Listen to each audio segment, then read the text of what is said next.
You could be talking to a radio host, you could be talking to a print reporter, TV reporter, just kind of understanding where that reach is going to be, where that story, who is going to hear your story is really important. Of course, think before you answer, tell the truth. My biggest thing is to avoid using no comment. That always sounds worse than anything that you could possibly say.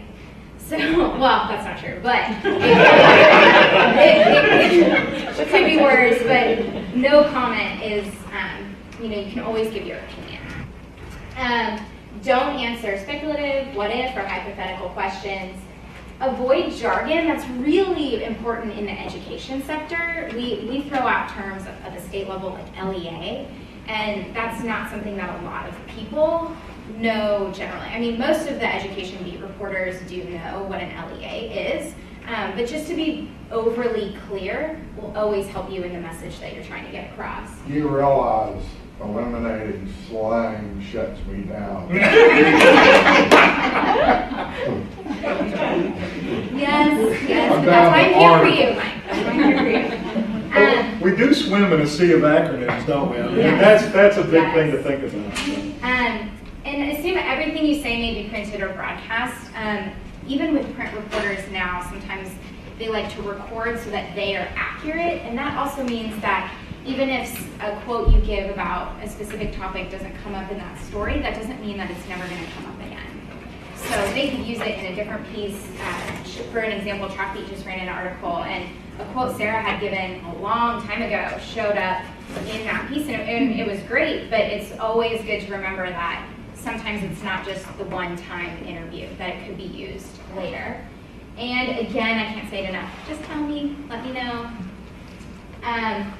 So when you're going to give an interview, we've kind of already talked about this, so I'll go quick, but remember to define the purpose and the main idea if possible. It also, the reporters aren't ever going to try to trick you. They want you to make their jobs easier as well. So they're going to be pretty upfront about what they're going to say. And always plan your answers to potential questions in advance if possible. If you know if you're going to be talking about teacher prep, we can walk through potential questions that we talk about that. Don't be afraid during the interview to ask for more explanation from the reporter. If they ask you a question that might be a little confusing, ask them to restate the question. Make sure that you are on the same page before you give an answer. And confirm facts, don't speculate. This is also a big one that I think we tend to forget, is that if there are any big numbers, names, or really specific facts that might get lost, it's always really helpful to you and the reporter and me to confirm for accuracy, because if it is inaccurate, we will have to go back and change it. So it's just always easier up front to say, oh, I did say 722,000 people, just to make sure that everybody's on the same page.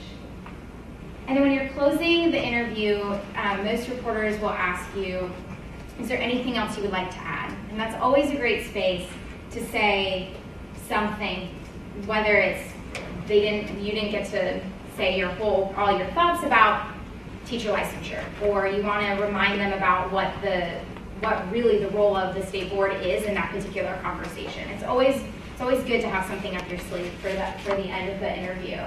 And you can always ask. Most reporters are really great about sending you links, or link to the video clip once it's published. And once again, I'm always here to help you if need be. We've got some really great education journalists in the state, so we're really lucky with that. Yes, Mike? Well, so one of the things that happens to me a lot is I will get calls for background information. Mm-hmm. And which is great, because that obviously whether they can rely or not, it's important to always say, this is all asked, is this off the record? And to hear them answer yes. If you have that, they will honor it, and you can proceed with background information if you like. Mm-hmm. Absolutely. And it is good, Mike, you bring up a good point about everybody in this room also being available for background information. Maybe it's not a specific quote, but if you have a relationship with a journalist, it is important for them to feel like they can come to you to clarify points as well. Especially in your local communities with some smaller papers, I think them knowing that they could come to you is really important.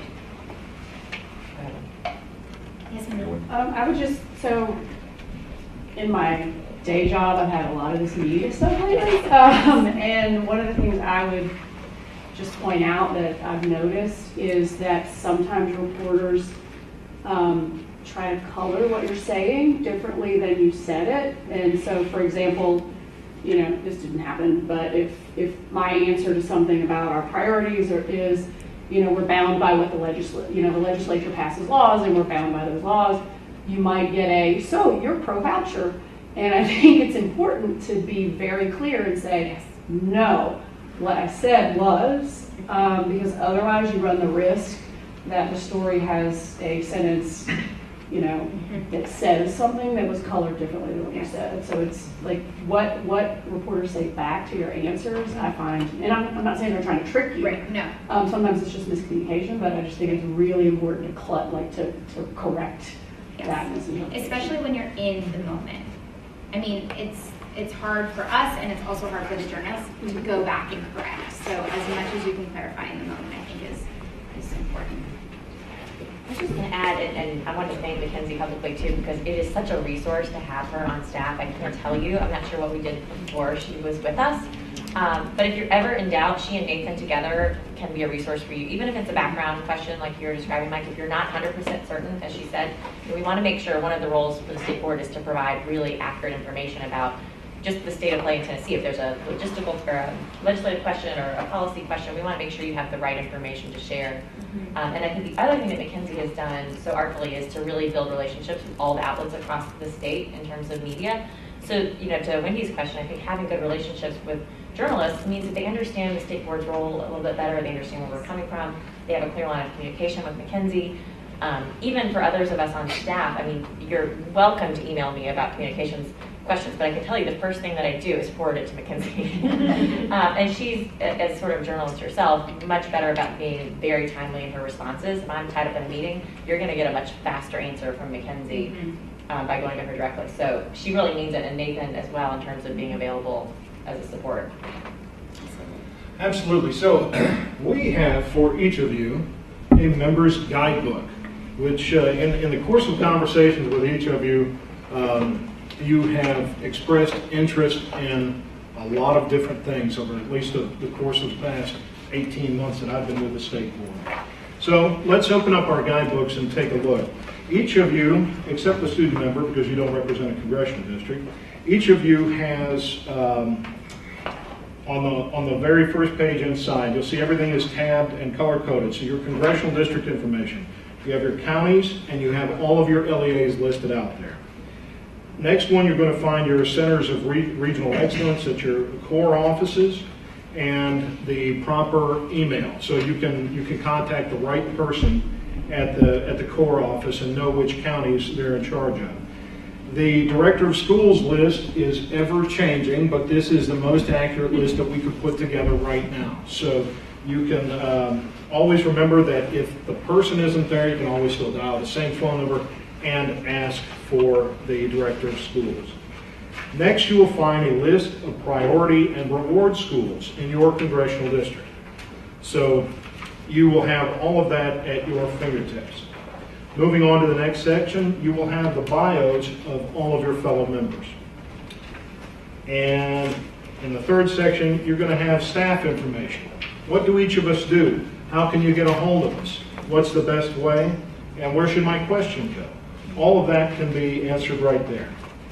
For the new members and for returning members that will be going through it again, I put together a section on the legislative confirmation process. Oftentimes you don't hear about it until the governor's office calls you up and says, they say show up here and we're going to run through things with you. But I wanted you to have the legal authority for it and the differences between your state confirmation process and the federal confirmation process. Also, what I've done is included a couple of the joint resolutions that have been used to confirm our members in the past. Number 5, you're going to have the section on board meetings. We have a law that allows us to meet outside of Nashville. You have the meeting policy, which is 1.400. So if you've ever had questions about how the meeting should run. 5B, what is the difference between a rule versus a policy? Many of you have called up at different times and asked that question on the slide because you're worried that somebody will find out you don't know the difference between the two. And we figured it might just be easy enough to set it out in black and white for you for your study. Got a section there on travel expenses, which especially for new members. We think that for the new members coming on, what we unfortunately have to bid adieu to you folks, we think it'd be good for them to have a guidebook from the very beginning as to how do I get my travel expense paid? What do I have to look forward to in the confirmation process? And then I know from our discussions with Dr. Trout, when he first came on the board, we went down and sat with him at Rhodes College, and we put together a cross-section of the laws that govern the authority of the State Board of Education. We thought these ought to be at the fingertips of the members as soon as they're on board. So we have it broken down into mandatory and discretionary duties, and it's quite a section. Every bit of it's worth checking. Also, as we mentioned before, you all have voted to make a commitment to transparency one of your priorities. So we think that ought to involve you seeing what Sarah and I present to the legislative branch and to the executive branch as our budget. So you have everything in the section on budget. You have a list of pending litigation, everybody who's suing us and for what reason. And you have every question that we answer for the Senate Finance, Ways and Means Committee, which, as Lonnie will tell you, is where all the questions come. So that is now at your fingertips, and we can update that on an annual basis so that we all have a better understanding of what's going on there. In the very back of the book, you have the communication strategy program that we just shared with you. So I hope this covers a whole lot of what you all have had interest in, and sure we can have any questions or talk, or I can sit down and hush. I want to say thank you. This is excellent. I wish I had it the day that I came on board, so I applaud you for pulling this together for us. This is awesome. Thank you. Awesome. Fantastic. I want to say Everybody's been thank you working. to Nathan and Mackenzie and others because this has been a team effort, and I apologize you didn't have it on day one, but better late than never, we figured, for all of our members. You weren't here on day one. I did have my own day one, but we weren't quite in a place where we could provide this to you yet. It takes time to pull this together, so thank you very much. Absolutely. Really appreciate it. Yes, sir. And we will make updates to it periodically. So please keep it and don't lose it. This is Cato's, so we'll wait till we see Cato. Okay, great job. Appreciate it. I think it's observed already that I think it's certainly something that's very valuable. One of the things I think that we need to recognize that a lot of times we get emails with questions, and in many cases it appears that you're the only one getting that email, and in most cases it goes to every member. So, as opposed to responding immediately, even though you may be very comfortable with the answer, we need to kind of coordinate to make sure we get a consistent response back when that is the case. I think that's the area that we most frequently encounter. And just to add to that, I think the easiest thing to do is if you're at all unsure, send it to Mackenzie, then that lets us know who's getting it, and we can start to determine whether it was just you or all board members, and then we can work with fielding generally to prepare a joint response if it's one that requires a response. Certainly you get a lot of emails that don't necessarily require a response, but if it's one that requires a response, we're happy to help coordinate the joint effort answer. Okay. Any other question, comments? Okay, good job. Appreciate it. Next, we'll move to the master plan update. Laura? While they're coming up, can I just tell you that I'm really excited about this piece in particular. Again, we've been doing a lot of work since I came on board to kind of work on this master plan, and it was exciting when I talked specifically with Laura and Spencer about kind of doing a debrief with all of our staff members, looking at our master plan for this year and what progress we've made. You'll see there's still more work to be done. We need the extra months in the year, but I feel Spencer and Laura put in to kind of make make sure that we had a really accurate accounting of the work that we've done so far this year to share with you today. Yeah, absolutely. So we, as Sarah mentioned, wanted to provide this update. It's now been 6 months since you all as a board finalized our master plan for 2016 in January, and wanted to make sure that we are able to, throughout the year, provide some progress updates about where we are towards meeting our priorities and towards moving on specific policy levers, and then also talk about kind of what are our key areas of focus moving forward for the next 6 months to make sure that we can reach all of the goals that we've set forth in the master plan. So I'll just open things up quickly and we'll jump in on one section, but Spencer has done so much of the work meeting with all of our different staff members to really learn about and get progress updates on each of the different components that they're responsible for. And so what you've got in front of you are the final master plan that you all passed in January, just as a reference, as well as the kind of stapled paper copy is the update. So a lot of the information that we'll be presenting today comes from this paper copy, so you can have that as a reference, and it's got more detailed information as well. So just to recall, the board in its master plan set forth a couple of strategic priority areas, and then kind of grounding these strategic priority areas were two overarching goals or themes, which were serving all students in everything that we do, and then also operating with a sense of transparency in everything we do as a board and subsequently as a staff. And then the four strategic priority areas that we set forth were around high quality school options, great teachers and leaders, high standards and quality measures, as well as public engagement and oversight. And then for each of these four, we identified several key policy levers at play. So we'll walk through just a brief recap of those policy levers and then talk about our progress in each area. And then we'll kind of close out with a few highlights of what's to come in the next 6 months. So with that, I'll turn it over to Spencer. Good morning, everyone. So the first strategic priority area that we had was high-quality school options. And within this, the key policy levers that we identified were the charter school appeals process, charter school authorization, and our role as a charter school authorizer, as well as our role overseeing the rollout of the individualized education accounts program.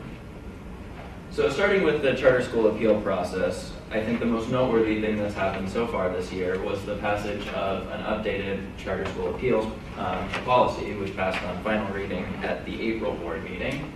And this, we think, will help to provide a little bit more clarity regarding the appeals process, and in particular, the revisions focused on some changes to the procedure for sponsors to submit an amended application in the appeal process, as well as some of the procedural aspects of the public hearings. We've also continued to gather feedback from the 2016 appeal season, and the feedback that we gathered in the 2015 appeal season really helped to inform the changes that we made to policy. So we're hopeful that by continuing to hear feedback and take it into account, we'll be able to further hone our best practices with appeals. And to go along with that, we've also been trying to get an increased external presence on our appeals team. And so we've recruited 13 members for the 2016 season, 3 of whom actually come from outside of the state of Tennessee. So we think that'll help to provide an additional perspective as we're reviewing charter school applications.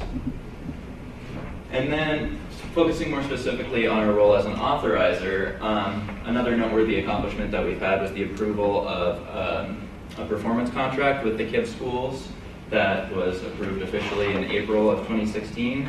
And so this will help to lay out some of the terms and conditions for the operations of these 2 schools once they officially open. And so the first of these to open will be the Nashville KIPP Primary School, which is scheduled right now to open at the start of the 2017-2018 school year.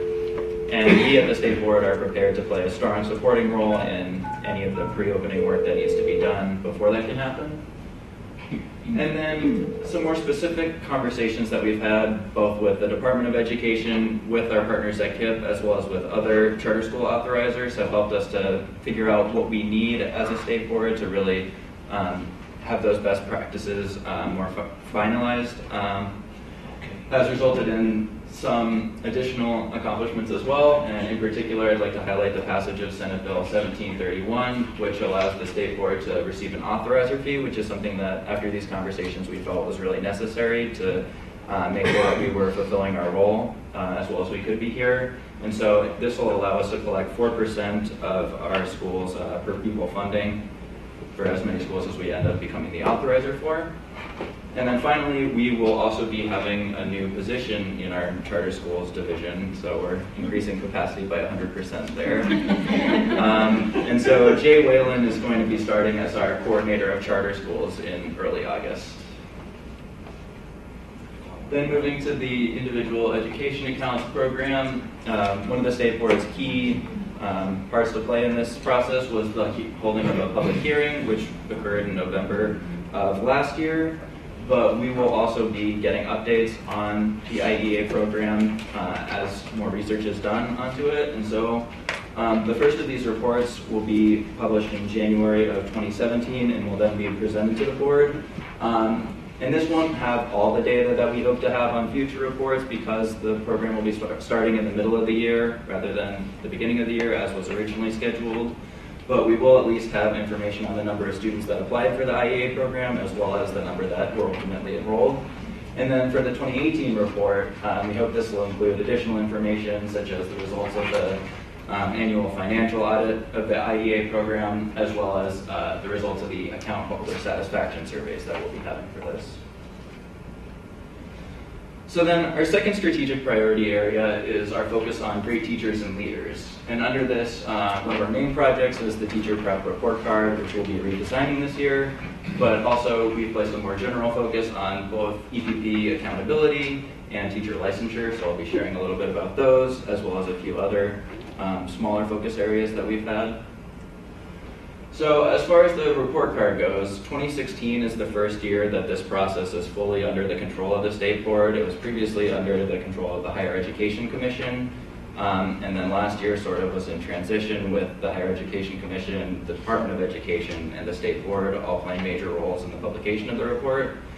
But with everything from data collection to publication being under our purview this year for the first time, we felt that this was an excellent opportunity to really think hard about what we wanted the report to be and think about how we can make it more user-friendly and informative to a wider audience of stakeholders.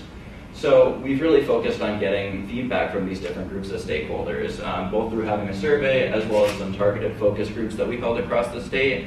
And these included stakeholders from the EPP level, from school districts, as well as from a few candidates who are currently in teacher prep programs.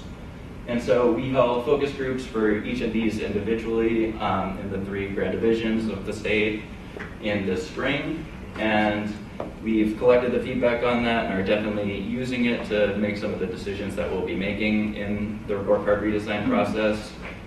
We also had our first webinar that was designed to update stakeholders on the feedback we've received, and we'll be holding a few more of those throughout the year. But then we also wanted to assemble an advisory council for the report card who could give us some more targeted feedback on some specific questions that we plan on having throughout this process, and in particular on the communication strategy that we'll have once we release the report card, because we think that'll be really essential for cementing the changes that we make this year and making sure that they actually result in more people being able to find the report card useful. So we held the first meeting for the advisory council on July 15th, and we're scheduled to have 3 more meetings of that council before the launch of the report card on November 1st. And then taking all of their feedback as well as other stakeholder feedback into account, we're working to finalize the exact metrics and functionality of the report card. And another partner that we'll be having for that process is Tembo, who's a design company who's helping us to figure out the visualization of all of our data there. And Laura and I actually just went up to Philadelphia to have our first meeting with them, but we'll continue to have them as a strong partner. And with all of that feedback, we do think we're on schedule to launch the report card on November 1st, which is our statutorily required date, so that's a good sign. Then more generally moving out to EPP accountability, the creation of the Teacher Licensure and Preparation Subcommittee has allowed us to look more specifically at educator preparation and everything that we can do as a state board to make sure that the state is preparing teachers in the way that it needs to be. And so this subcommittee has been able to look closely at such things as licensure assessments as well as their correlation with teacher effectiveness later on, and really examining if we are using the right licensure assessments to make sure that we're producing the teachers that we want to be producing. And in particular, I know at this meeting we'll be reviewing a proposal for requiring EdTPA, which is a performance assessment, as an additional component of our licensure assessments. But then another thing that we really wanted to highlight here was the Department of Education's creation of the EPP annual reports, which kind of are part of why we've been able to open the report card up to a wider audience. These will provide specific targeted feedback to the EPPs about each of their programs. And so we're able to kind of take some of the very detailed information that's been on the report card in the past out and focus more on creating a user-friendly product there. But the department's work on that has really helped to inform what we've been doing with the report card, because the metrics that they've created with their implementation working group are going to be very closely aligned with the metrics that we use on the report card, which will help to ensure data continuity and just make sure that we're sending the same message to all of our stakeholders about the state of education preparation, educator preparation across the state. And so the first mock version of these annual reports is scheduled to be presented to the board at the 2016 meeting, and then the official annual reports will be released in February of 2017. Then finally, our other subcommittee, the Teacher Discipline Subcommittee, has allowed us to look more closely at teacher licensure and has made some great strides there. In particular, we will be having a new disciplinary schedule presented at this meeting, which the two subcommittee meetings that we've had so far have really focused on, and I think we're very happy with the results of that. We think that this new rule will allow us to make the review process more consistent and also a little bit more rigorous with this new schedule to kind of guide the board's decisions about reviews there. But we also want to make sure that the new precedent that we're setting here is something that we can clearly communicate to all of our different stakeholders. So the staff have already presented to LEA HR representatives back in February about changes that we're making to disciplinary practices, but this is definitely an area of focus moving forward that we're going to try to stress. So we'll definitely try to keep the focus there and make sure that everybody is aware of the changes that we're making, as well as why we think that those changes are important. And then finally, as I said, there are a few additional focus areas that we've been working on within this strategic priority area. So we've worked closely with the Department of Education to develop some guidelines surrounding alternative salary schedules and differentiated pay, and we're trying to figure out the best way to formalize that into policy. The Teacher Licensure and Preparation Subcommittee is also actively exploring options for increasing the quality of the teaching force. So in addition to what I had talked about with the research that we've looked at for assessments and their correlation with effectiveness, we've also looked closely at the role of diversity in the teaching force and the effect that this can have on particularly our minority students. And then finally, just kind of tying in with the general theme of making sure that all of our work is really interconnected. We've been working to incorporate some of the work that we've been doing, particularly with the report card, to the human capital data reports that the department is producing. Now I'm going to hand this back off to Laura to talk about our next priority area. I'll give Spencer a break, and this is obviously a topic that I've talked about probably ad nauseum with you all as a board, but for the strategic priority area of high quality standards, or high standards and quality measures, two policy levers that we focused on as part of this priority were the standards review process and then subsequently grading policies and practices. And I'll keep this pretty brief to catch us up on time, and just because I know that you've heard a lot about this. So 2016 has been a year that is, a lot of our focus and attention has been on the standards review process. So we started out the year in January and then in April approving, you all as a board approving new math and English language arts standards, and have continued through the process. Tomorrow you'll be hearing on first reading science standards, and then we're in the midst of the social studies process right now. And I think the standards review process has been one that's really lived up to the board's overarching goal and priority of transparency. I think that's really embodied in this process. We've collected more than 300,000 different pieces of feedback via our standards review website over the course of the last year in these 4 subject areas. We've done a lot of outreach. We've held roundtables across the state with teachers and parents, and been able to bring the standards to them to get feedback. And so this process has also kind of spilled over into our other subject areas and helping us think about how do we start to review areas like fine arts that you'll see today, or health, to really make those be a broader review process, have broader teams, and have the opportunity for public input and feedback as well. And then one of the other goals that was listed specifically under this priority area was working with our standards recommendation committees. We've been fortunate to have tremendous individuals appointed to these committees by the governor and by the legislature, and so we're continuing to work with them to ensure that we've got rigorous standards and a solid recommendation to bring to you as a board. Grading policies and practices. So we made some commitments to take a look at our grading policies and practices, and this policy lever is kind of morphed into and combined with our overall policy audit that Spencer will talk about in a second, and that is one of the things that is responsible for you today. But we've taken a look at not only grading policies but also our assessment policies and have tried to streamline those, make sure that we have increased clarity in those. So we've made some updates to the uniform grading policy. We've also made some significant updates to the high school policy that you'll hear more about tomorrow. So making sure that ACT and SAT are specifically called out in that policy, incorporating things like credit recovery into that policy for the first time to make sure that there is more consistency and clarity across all of those grading policies and practices. So then, Sorry. our final strategic priority area is public engagement and oversight, and as we've said, this ties into our goals of increasing transparency and just making sure that the board has a clear purpose and that people are aware of that purpose. So with that in mind, our three areas that we identified as policy levers were our policy audit, board member engagement, and understanding our annual expenditures. So, as Laura mentioned, the policy audit is something that's kind of been more of a comprehensive review of just the state board's rules and its policies, and just making sure that what we're providing is really up to date and also allows the state board to offer meaningful guidance. So we've created a timeline for which policies will be brought to the board both at tomorrow's meeting as well as the 3 following that. And in all, we have 41 policies scheduled at the next 4 meetings, including this one, which will take place over the next 9 months and allow people to kind of really take a look at those policies and make sure that everything that we have in there is what we want in there.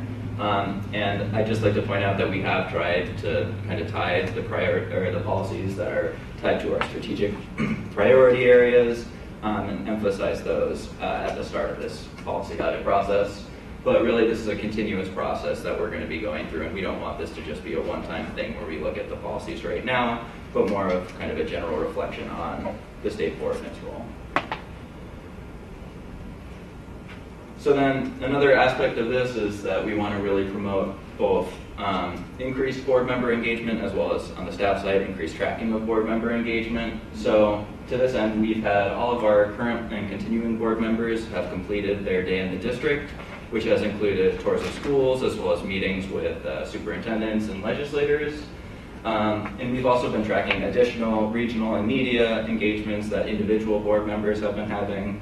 So some of the specific things that our board members have done have been working with the Tennessee Talent Pipeline Initiative, participating in a study commission on the interface between K-12 education and higher education, and communicating with the disability community, in particular regarding the IEA program.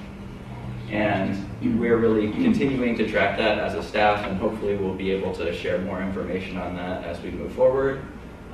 But we also want to tie that back to these guidebooks that Nathan just passed out. We think that those will help to kind of get a better sense of the staff's engagement, as well as to help with the onboarding process for new board members. So as we were talking about, giving these to board members right from day one will really help them to get on board with what the board does. Then I'd also like to talk briefly about the board's annual expenditures. After initially requesting $1.126 million for the fiscal year 2016-2017, we received $1,495,000 in the final budget that was approved. And in particular, this additional funding includes $244,000, which is non-recurring, but will help with the standards review process, as well as an additional $125,000 for the charter school authorization, and in particular, the creation of the charter school coordinator position. And specifically, so there's no question, that $244,000 is for the standards review process contemplated in the law that passed. So you're talking about the big 4 there, not every standards area, but simply math, ELA, science, social studies. And then one final success story I'd like to point out with our annual expenditures is that we were the only state agency who wasn't required to present before the House Finance, Ways and Means Committee in order to get our budget approved. So, We celebrated that. yes. And then just a couple more additional focus areas in the priority area are that we are really committed to increasing our social media presence. So in addition to posting on the official state board Facebook page a couple of times a week, we've been tweeting regularly, and we've been tracking sort of the results of our social media strategies. And so we were happy to celebrate recently that we officially got our 1,000th Twitter follower.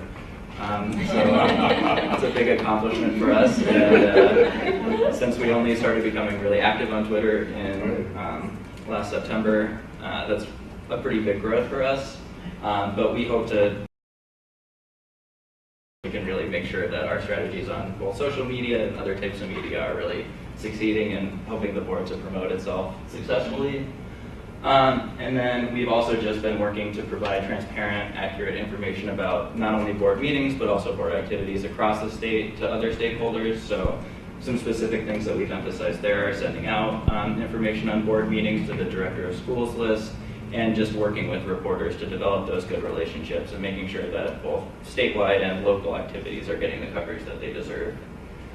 And so, we also talked about a couple of next steps in the written reports that we've shared. There are more detailed stuff there, but I'd just like to call out a couple of the key steps that we think we'll need to take in the coming months. In particular, working to finalize everything that's going to be on the report card is going to be a big push for us.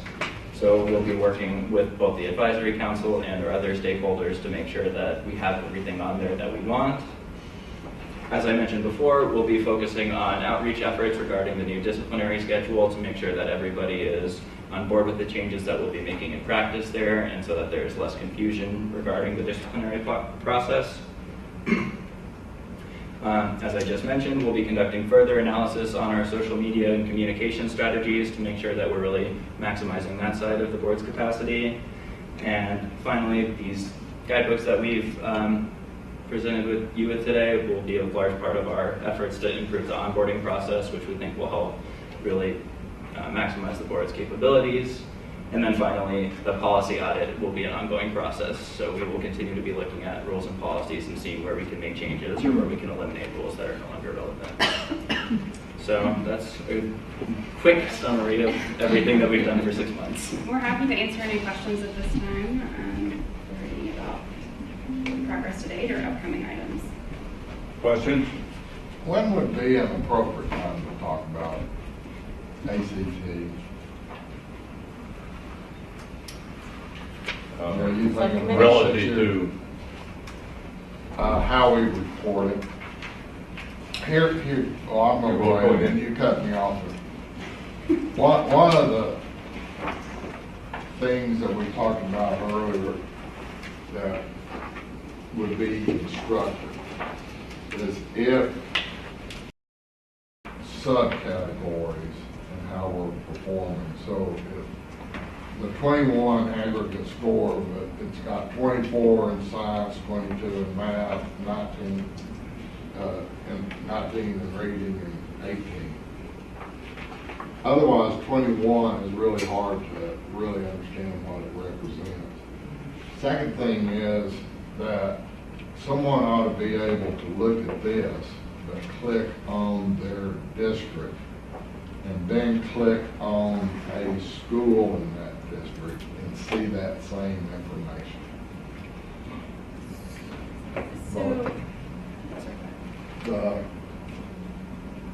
Something that is totally non-related, I understand, and I could be wrong, but I'm told now that on every ACT score to a student is the score. Some of y'all might remember Work Keys. It was a subject, it was a product of ACT. Well, they have totally revamped it. And that score is automatically extrapolated from their ACT score so they can get the National Career Readiness Certificate score without taking work keys. That is immensely important to CTE students and TCAT, and to some extent, it's immensely important to employers. So this student could go with that score on the National Career Readiness. The state has issued a report on 2,000 job classifications and the number of shortages in those 2,000 that can really be addressed by CTE and or TCAT are immense. So that number is a lot more important for a whole lot of kids than really what that AC. Is that, I guess that's new information for me, that you didn't have to take work keys to get a work key score. They figured It's out. new information to me that they had revised it because the original was not helpful. Right. Well, they have revised it. It is looked upon by a number of significant employers as what level you're reading at, what for information, what area are you at for critical thinking. It's not content measurement, but it is how ready you are from that standpoint, and if it's there, we ought to report it, in my opinion. With this new information, could we, in workshop next board meeting, have the ACT representative come in and share this information with us so that we're all updated appropriately on the topic to ensure that we're all Let understanding? me clarify, because we just had the ACT National Work Keys representative 6 weeks ago, maybe even less than that, presented our Career Forward Task Force, and she did not mention that. She was talking about you still have to take a separate work keys test. There's still a cost to it, and that is what you're describing. It was Yeah. not something that was translated from the ACT score. So unless this is like brand new information, she certainly did not mention that. Well, I at the could last very meeting. well, I could very well be wrong. But if it's on there, we ought to report it. Certainly. I do know that the old work keys has really been upgraded. Yeah, that's my understanding too, that the current, the new work keys is very valuable information for employers and for a lot of jobs, a lot more important than the ACT. Right. So, and the problem with it is it requires another test and cost.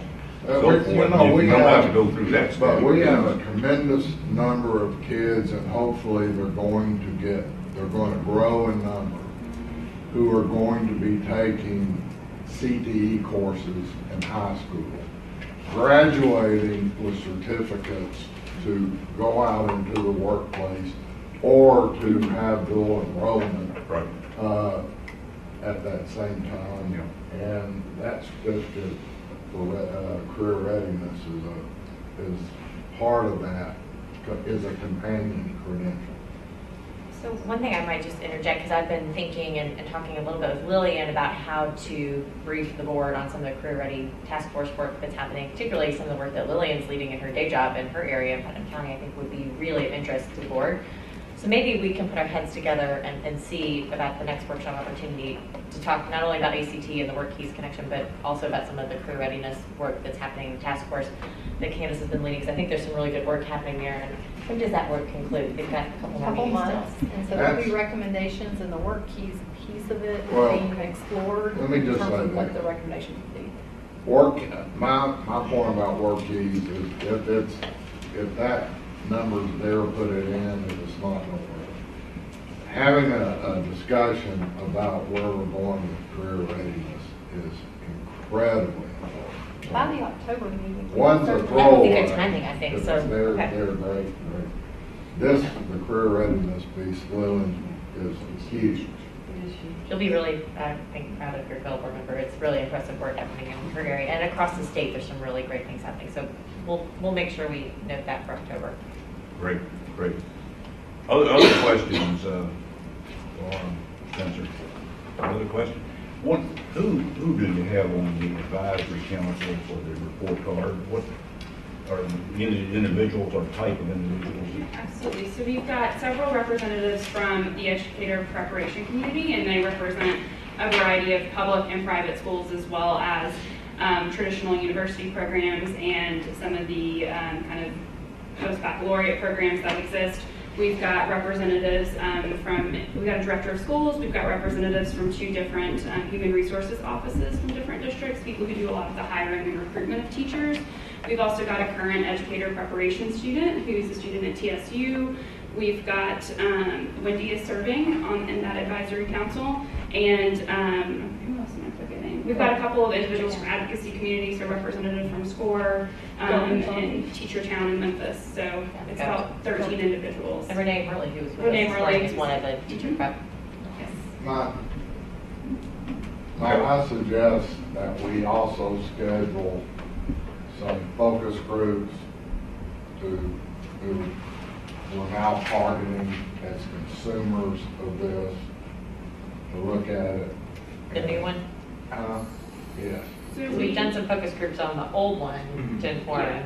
I want to be able to hand it to Ms. Cook and say, what does this tell you and what does it not tell you? How, because we're looking at it not in their lens, through their lens, or whatever. Yeah.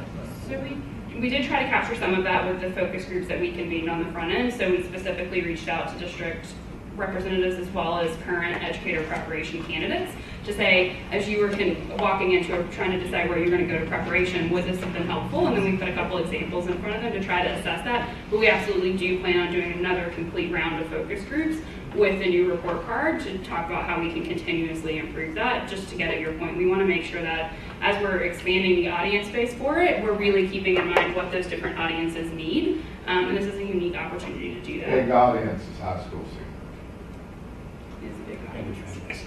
Yeah, And their families, that's right. good point. Okay, other questions, comments?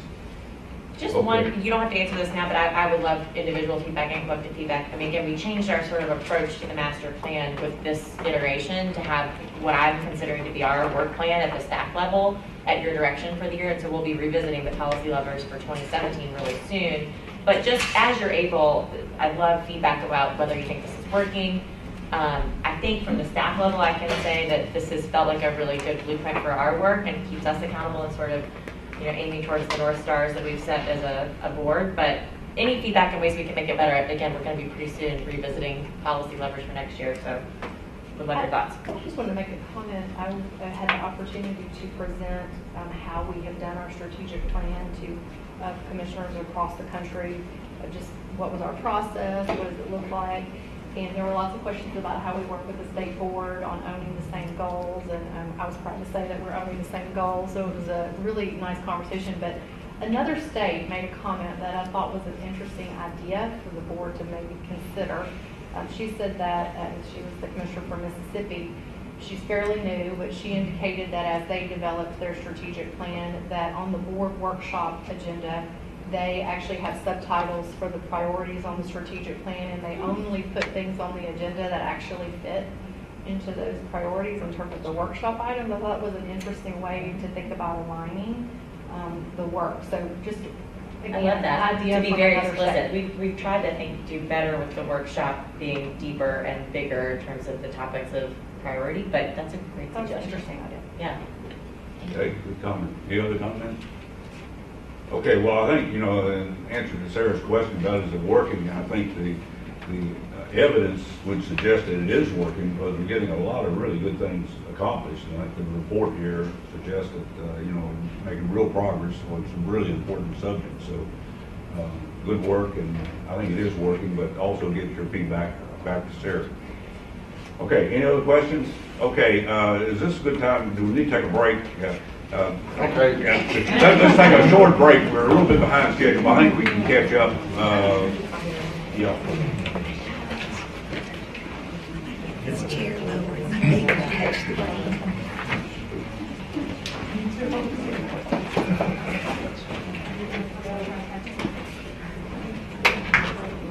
job.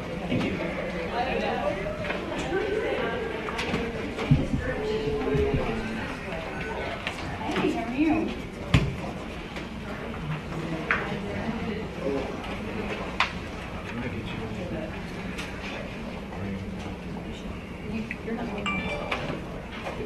It's still live or did you pause it? Just keep it going. 'Cause it's not, I think they're just having a 5-10 minute break. Just let it go.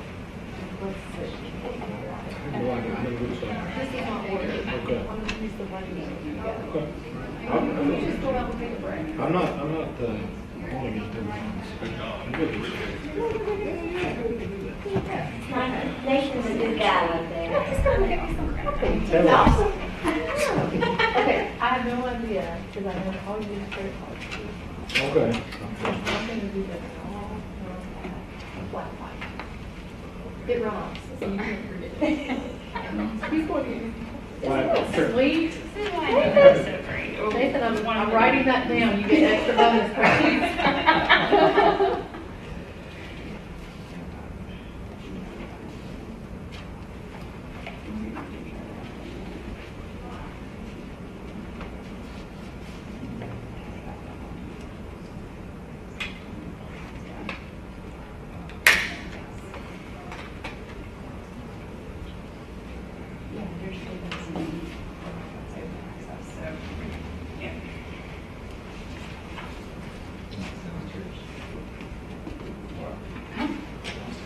It is downstairs and kind of to the left of the main door where you come in. Sorry, that's not very descriptive. I can't really remember.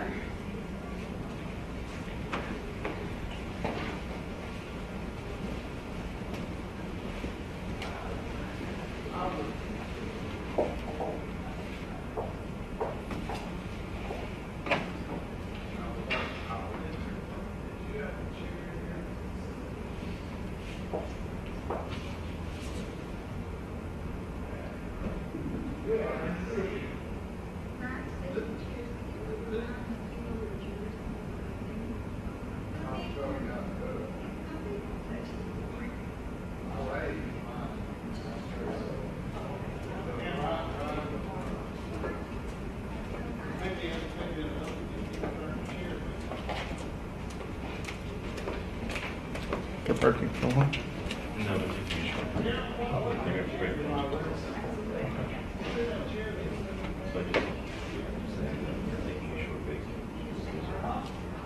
Because I'm not super so it's not just me. Okay, good deal.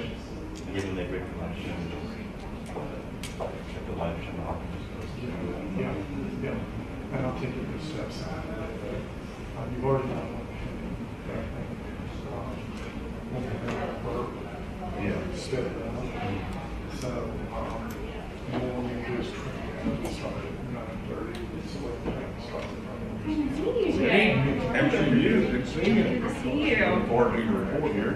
Yes. Y'all are. So you look at the questions, ready to go? yeah, it's facing around.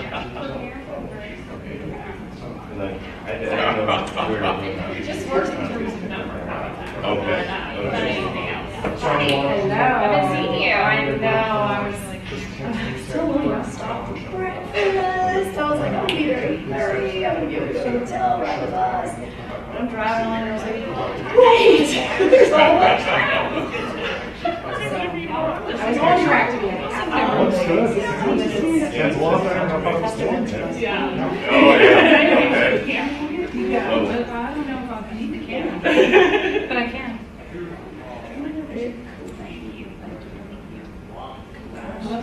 I can wait Starbucks downstairs. Yeah, it's too far. I'll get looked at by feeling. I don't want dirty looks.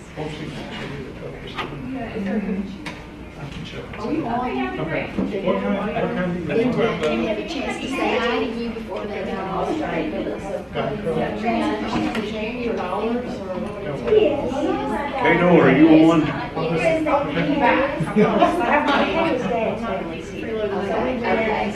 Yeah, yeah. Well, If you want to add. okay, great.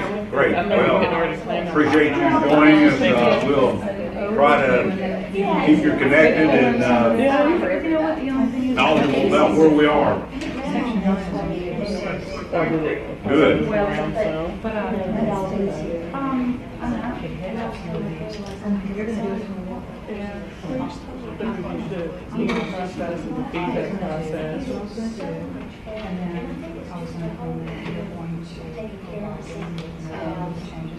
I mean, I'm sure they'll appreciate it, because we're running behind our time.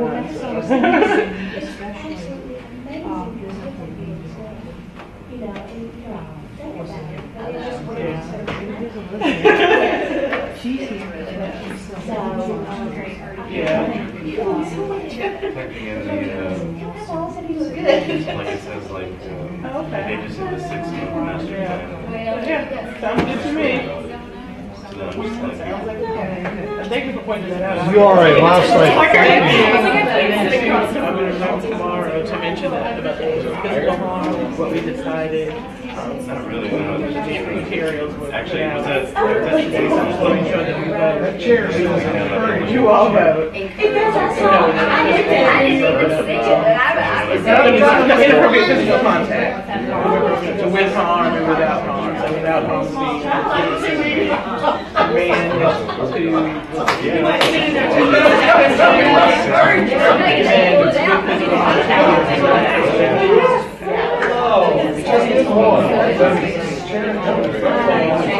yeah, I think it's good to differentiate.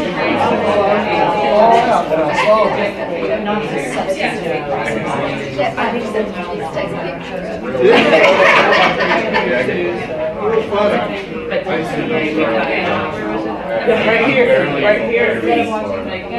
So the new one will say with harm, and then without harm, we'll go up into this way.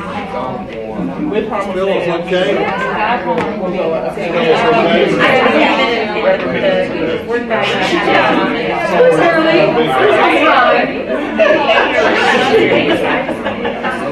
Trying to make up my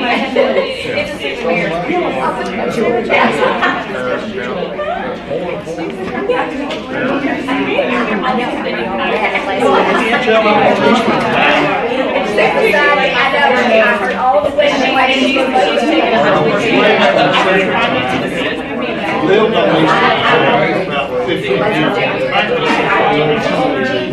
know, I think It went and introduced something to people. You just wanted to double check. Oh,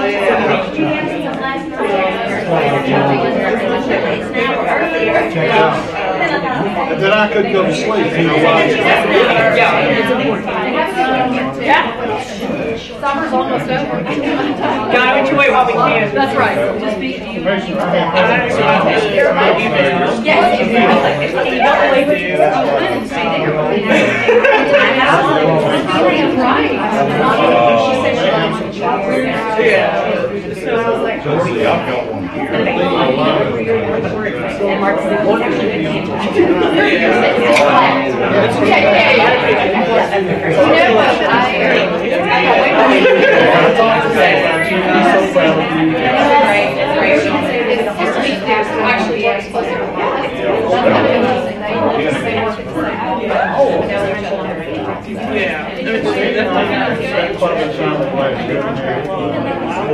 Both parties agree.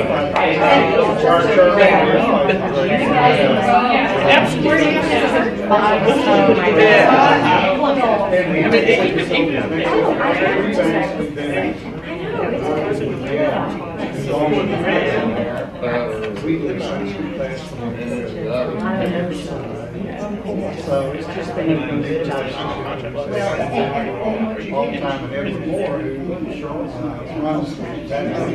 yeah, we're aware. So you have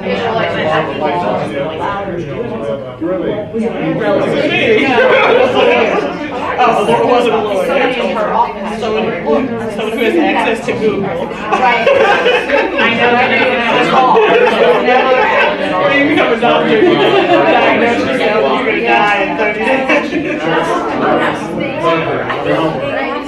guy took our fence.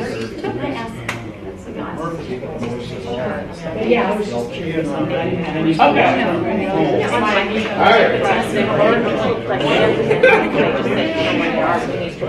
We're getting down to the serious part now because they're about to. Question. Okay. Members, when you're talking, is the volume being picked up enough? They don't have to speak into any microphones right now. No, it's fine. Okay, great, thank you. it's fine, right? Okay, great. You know, yeah. Okay.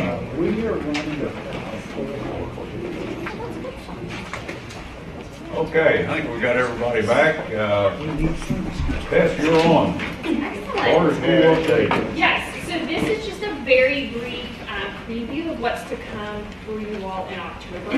As you all know, we are coming upon our annual time period for charter school appeals of New Start applications, seeing that we just heard some revocation appeals earlier in the summer. So this is just a brief walkthrough of what to expect come October and the work that we as a staff level are going to be doing over the next couple months. So just a reminder about the global timeline the applications are going through and what's happening right now before they come to the state board. So letters of intent are due February 1st to school districts. It is a requirement, so if an applicant or sponsor does not submit a letter of intent, they are not allowed to submit an application. April 1st is the deadline for applications, so at that point, school districts then begin their application review process. They are reviewing the original application at that point, and they have 90 days in statute to do that. So therefore, by June 30th, they are required to have voted on all original applications that they received. At that point, an applicant that is denied at the local level has 30 days to amend their application and resubmit it. And then once a school district has received an amended application, they have an additional 30 days to vote on that amended application. And only at that point are appeals received by the state board within 10 days of an LEA's denial of that amended application. So an applicant has been in this process a very long time before they're actually coming to the board on appeal. So just to give you some numbers this year of what we're talking about. So statewide, we had 35 letters of intent received. That's actually a decrease from last year. It was approximately 50 letters of intent.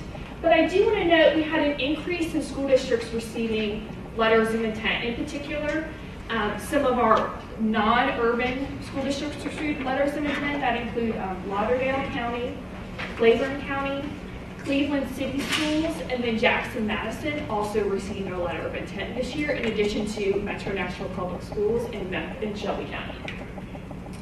But when you came to the actual submission of an application, we saw that only 15 were submitted across 3 LEAs. It's very, very typical for you to see a decrease in applications that are actually received. But we did see an LEA for the first time receive an actual application, and that's Claiborne County Schools. The other 2 LEAs receiving applications were Metro Nashville and Shelby County. So at this point in the process, 13 of those applications have been denied across the 3 school districts. We've only seen 2 applications approved at this point, and that's within Shelby County. So where we are in the timeline is the process of submitting amended applications. At this point, 2 of the school districts have received amended applications, but 1, Shelby County, they are still in their 30-day window. So then we will have LEAs voting on their amended applications, and then we would receive appeals to the state board. At this point, if all applications that are currently out for amended applications are denied and appealed to the state board, we would be looking at 10 appeals. That would be an increase from last year. In the last 2 years, we've received 6 appeals. We are planning, in the worst case scenario, in terms of staffing and our review committees, to prepare to receive those 10 appeals, but a lot can change. The districts are still doing a lot of work, so we are closely monitoring what's going on at a district level. So this is just a brief overview of the appeal process once we receive an appeal. There are three main components that are going to go into the executive director's recommendation to you all on each appeal. The first is going to be information from the LEA. So when we receive an appeal, the state board then sends out a request for information, and we gather all information on the record from the LEA and the sponsor as a part of that appeal. So this, on the staff level, we do a complete review of the entire record as a part of that recommendation. The second component, which we will talk about in just a few minutes, is the work of our review committee.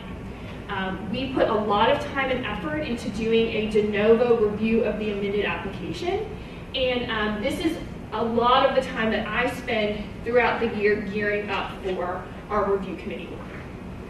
And the last part, which is really important, is that we do host a public hearing in the district in which the applicant is proposing to locate. And also we receive public comment. And so this is really an opportunity for both the school district and the sponsor to have an opportunity to be heard on a public, in a public event. And we receive public comment along with that as well. And we will notify you, as we've done in the past, of when those public hearings are, should you want to attend. All of that information is going to roll up into a recommendation to you all as a board. And again, you consider that recommendation, but certainly your vote is your vote, and you do not have to adhere to that recommendation. But I did want to point you out that there are two possible recommendations that are going to come to you, and that's based on the school district in which the applicant plans to locate. So for our school districts that have a priority school, the decision is either to authorize a charter school, should we see that it's a high quality application and it does serve the best interest of the community, or to affirm the LEA's decision to deny. That would be applicable to any applicant from Shelby County or Metro Nashville. But we do have an applicant from a school district this year that does not have a priority school, and that would be Claiborne County. So in that instance, should we receive the appeal, the recommendation there would only be either to remand it back to the district to approve, in that case the school district would be the authorizer, or to affirm the LEA's decision to deny. Again, as I said, the work of the review committee is really what we think really makes sure that we have a high quality process. The work of the review committee is a national best practice, and we at the state board are required to adopt national authorizing practices. So this is something that we take very, very seriously. And I know if you ask the staff in our office, this is something that I spend a lot of time on, is how do we make our process even better each year. So this year, to prepare for the number of appeals we might receive, we will, I have staffed 3 committees.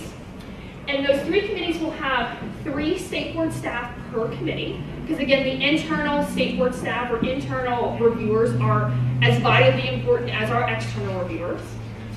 Elizabeth and I will be serving on all committees, and then we will have 1 staff member, either Lee Cummins or our new coordinator of charter schools, who's going to be that 3rd person on the committee from a staff level. And we've also recruited 13 external reviewers, so those will be spread across the 3 committees. As Spencer said, we've recruited some national reviewers this year, so from outside the state of Tennessee. 2 of those are currently charter school authorizers in different states. And the great news is that I'm actually going to be participating in their authorization process as a professional development for our work. And our 3rd reviewer is our former general counsel, Angie Sanders. So she's going to be joining us from Austin to serve as one of our external reviewers. We also have a reviewer this year coming from Shelby County, which I'm really excited about. Again, we're always looking for ways to bring in expertise from across the state. Each committee is going to be balanced across academic, operational, and financial expertise to really make sure we are bringing together the best folks to evaluate an application in a really high quality way. And last week, we actually just conducted our in-person training for our review team. It was a 3-hour training in which we took a sample application and reviewed it together and prepared as if we were going to prepare for a capacity interview. As well as we did a webinar before the training to really lay out the foundation so that we could really use that 3 hours together to dig into an application. So next steps. We are preparing for appeals. Based on timelines and what I know, I'm expecting expecting appeals to potentially come in mid to late August through September. So we're going to keep you all updated as appeals come in so that you know what's happening. But I do want to highlight that Shelby County this year is using more of their timeline than they have in previous years to review their applications, which means it is likely that we will not be receiving appeals from Shelby County until early September. They also have the most applications that could be appealed, then that's 8. So this is just a fair warning that we have a lot of work to do between September 2nd and the board meeting in October. So just a heads up that you all will probably receive any of those recommendations the Wednesday before the board meeting. But we will continue to communicate with you all as we're going through the process so that you are prepared. But I did want to give you all a heads up. And just to sort of side note on that, I mean, the other alternative is that we have another special call meeting a couple weeks later, which I don't think is necessarily what the board would be interested in. That would be the other way to do it, but I think in this case, we're going to work really hard to get you those recommendations the week of the meeting, just without much advance time, unfortunately, given the tight timeline. Yes. Can we get the other materials farther ahead of time? And then, because the recommendation report it's longer than it used to be, which is great. Yes. But it isn't that long, but if we get the application, the Dropbox. which is Certainly, great. absolutely. And what we have done in the past is put all the materials that we have together from everything that we have on the record in a box.com, and certainly we can get that before you. I think just know that we will probably be adding materials over the weekend as we're finishing things up. So, but yes, absolutely. Okay, yes, Cato? Do you have any idea of the number of appeals that will be coming from Shelby County? The number of appeals coming from Shelby County. Currently, there were 8 applications denied. So there are 8 possible amended applications that we will receive on appeal. But again, they're going through their process, so I don't know this way. Update. Yeah. Okay. Other questions, comments? Yes, Wendy? Could we get like who the 13 reviewers are? I know you mentioned the out-of-state. Yes, and I have the printout in the viewing room. Okay. So I'd be happy to show it to you, or I can send that out. Okay. But yeah, Okay. yeah, absolutely. Thank you. Any other questions, comments? Okay, good job. Yes, we appreciate it. Good process. Okay, subcommittee reports. First is Teacher Discipline Subcommittee. Lillian? Thank you, Chairman Ralston. And first of all, I do want to thank you for establishing this subcommittee. We've evolved every time we've had a meeting and had to make voting decisions on teacher discipline. I know we've all had a lot of angst over this topic. And so in order to ensure that the new licensure rule is reflective of and provides enough content and detail and clarity, not only for educators, but for us when we're making our decisions, it was important for the establishment of this committee and giving us a chance to dig deeper into that first reading that we all reviewed at our April board meeting. So I did have the honor of serving with Allison Chansey and Wendy Tucker, and we did meet 2 times since the last board meeting to review the rule in detail and to look at where we thought we had areas of opportunity to incorporate additional content to ensure that we were in fact providing that clarity for the educators as well as for ourselves. We have that red line version that Elizabeth produced for us. It has a lot of changes that you will see, that you will have read through. She's going to take us through that tomorrow. We will not spend a lot of time going through that at this point in time. But suffice it to say, we certainly did add definitions, examples, the discipline schedule that will help to guide us through this process. And we all hope that at the end of it, you will see that this is truly a better rule, and it will help all of us to make better and more informed decisions and have that consistency and avoiding any precedent setting going forward. I don't know if Wendy or Allison want to add anything, but again, we'll go through that in more detail tomorrow. There may be some changes that we're going to make, and Elizabeth will cover that to even provide a little bit more clarity on some of the issues regarding misconduct when it comes to inappropriate physical contact with the student with harm and without harm. Because after reviewing it the last time, we did note that there was an opportunity for a separation of those two, and it's not included in this revision. So we will want to talk about that tomorrow and incorporate those changes before we approve the final version on second reading tomorrow. Questions or comments? Questions? I'd just like to make a comment and say thank you very much. The organization of what we received is fabulous. It's important, and thank you for that, because I do want to certainly recognize Elizabeth and Philip, because we had great meetings, great input, not only from the committee, but from the public. And I think Elizabeth and Philip did an excellent job incorporating that and ensuring that it represented the subcommittee as well as our public comments. So thank you very much. Other comments, questions? One question I had, we have the capability there to do a 3-month suspension. It's kind of the minimum into the scale and so forth. And I guess the question I have is whether 3 months is meaningful. If it gets to that level, whether a formal reprimand isn't as effective. By the time we get the information and so forth, we're normally way past 3 months anyway. I guess the question is do we need a 3-month possibility? That's an excellent question. We did look at severity of the misconduct, and we thought that there's some examples where having that lesser term to make a statement was important. And so we can certainly revisit that tomorrow or even this afternoon or today if you want to. If others feel very strongly about eliminating that level, we can certainly discuss it. Wendy, I don't know if you have any thoughts. Allison, but do you want to add? Yes, I'll just add, and one of the... Thank you, Lillian and Allison and Wendy. The Education Licensure Preparation Subcommittee met back a couple of months ago. Myself, Mike, and Dr. Trout, and also Wendy joined us for the meeting. I believe that's Carol. Carolyn, I'm sorry. Sitting in. And we do have copies of the deliverables if you want to see things out from the subcommittee. Okay, I'll pass that out, and I'll just briefly comment on what Laura's passing out there.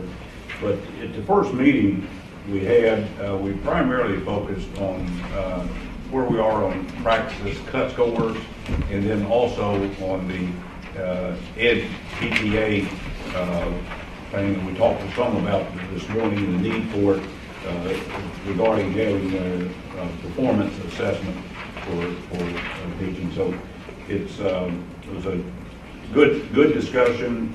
I think that the thing that resulted from it we'll be seeing in our meeting material for tomorrow, and it's basically raising the cut scores on a number of the practice tests where we are below the multi-state recommendation.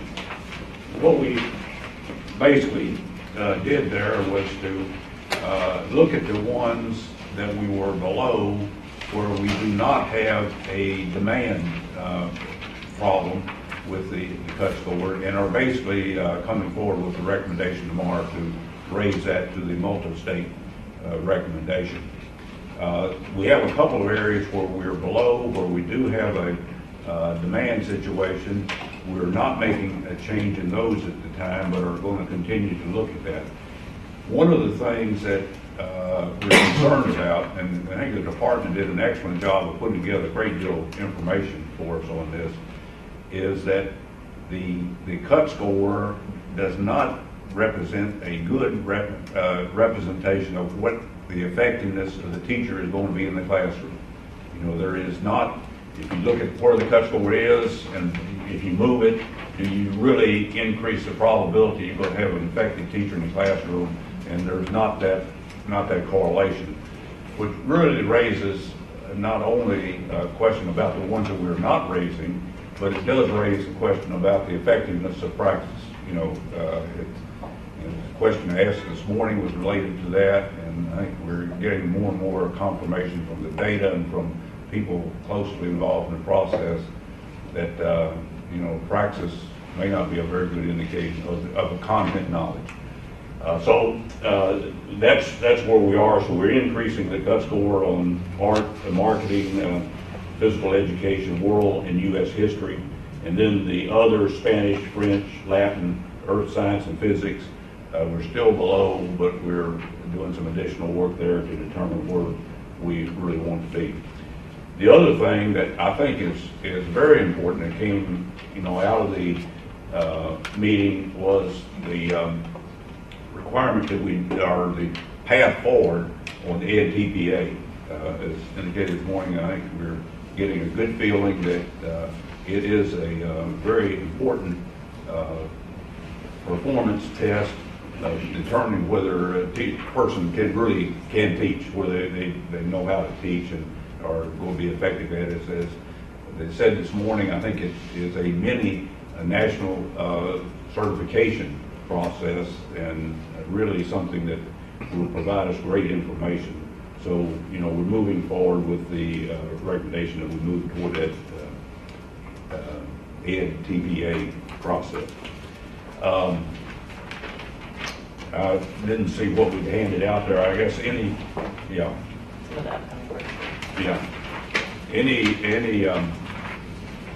questions about any of that, or kind of where we are, or where we need comments about where we need to go with this. We do have another meeting scheduled here shortly. I haven't forgotten when it is, but August 12th, yeah. Okay.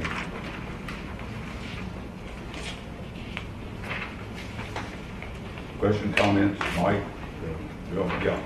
I just want to give an example of praxis and their cut scores, and this is just one out of a million. But I worked with a teacher who took the praxis 5 times and failed it. And I tutored her. I knew she knew the stuff. It was a result of her test anxiety. She went to Georgia and taught 3 years. Eventually passed the praxis and came back to Tennessee, thank goodness, for Bradley County. She's now an instructional coach, and it's phenomenal. So we need to keep things like that in mind, I think, when we talk about, I'm not against raising the praxis scores, but we need to think about the reality of what it's doing to people sometimes, I believe. Okay, good. Other comments or questions? I would maybe just note, again, it's small print, but on the back of the matrix that or the handout that has some of the recommended topics and deliverables, you've got sort of an idea of what work will continue with the subcommittee.